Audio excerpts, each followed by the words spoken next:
In 1947, legislators decided this roadway was a necessary addition to our state. The turnpike now runs from Princeton to Charleston, consisting of 88 miles. Now that the road is just about paid for, legislators have to decide what's next for the West Virginia Parkways Authority. Preventing from being stranded is ideal, but you still might find yourself stuck on the side of the road.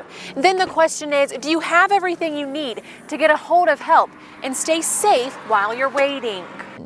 Greenbrier on a budget. This resort may not look like a place you can afford. Coming up tonight, I'll show you how you can get the 5-star experience without the 5-star price. Right now, you have the same view as you would if you're driving a tractor trailer, and you'll notice you can't see me. But as I move, I become in the line of sight. This is why they say it's so important to not drive on the right side. If you have more questions on the notorious Bat Boy, Underground Productions has begun the hunt for him once again. They are filming at Lost World Caverns and plan to start airing episodes the beginning of August. Reporting in the studio, Courtney Vanatter, 59 News. While recognizing Lyme disease is important, your #1 priority should be to prevent it. For your dog, you should always invest in a good collar or a good topical for them. And for you, you should always wear long pants if you're in the woods or in tall grass. 59 News is working for you to figure out what security measures are taken inside banks and what you can do to stay safe when you step inside one. All of the women I spoke to say that they felt safe on base and walking around, but that it's when they got into a Humvee to go into a convoy mission, that's when they felt the most fear. Crews are working to restore access to this roadway, but at the moment, the only access residents have is by foot.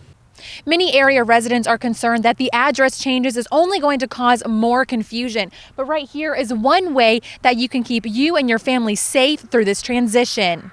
This is the legal ad that was in the paper September 19th. The article states that Black Diamond will have a public hearing on October 22nd for overcharging customers, but the mayor of Sophia says that the problem is the community is not aware of this.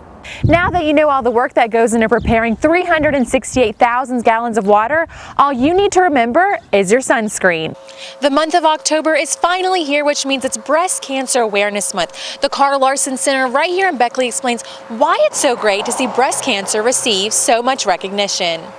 The 29 puppies that were rescued from the puppy mill were all brought here to the Mercer County Animal Shelter, so now they're overflowing and they really need your help. These buildings are nothing but rubble since they caught fire back in August. Officer Summers tells us that because the buildings were so old, which means they're uninsured, that fixing them isn't going to be an easy process. The WVU Cancer Center says it could be a number of things, from the water to the soil or even something in the air, but they will start by evaluating the 3 kids, their families, and what they all have in common. Identity thieves have gotten very clever. Some might resort to still digging through your trash, but now they can make an exact replica of your card without ever even seeing it. Community members tell me that Al Jessup, also known as the Ice Cream Man, stood right out here every day waiting for children to come in and out of the pool to buy ice cream. This Jeep may look like a normal ride, but it's had 6 different owners across the country. So now Tony and Nancy are wondering what happened to the previous owners. Right behind me is one of the worst vandalized signs in the area. Law enforcement tell me that what people may not realize is that damaging campaign signs can have serious consequences. I've only shot a gun one other time, so first we went over all the safety precautions, and now I'm going to shoot this smaller gun, a modern sporting rifle. This right here behind me is the beer garden, which you have to be of age to enter, and you can only buy 2 beers, but still it's causing a lot of mixed feelings across campus.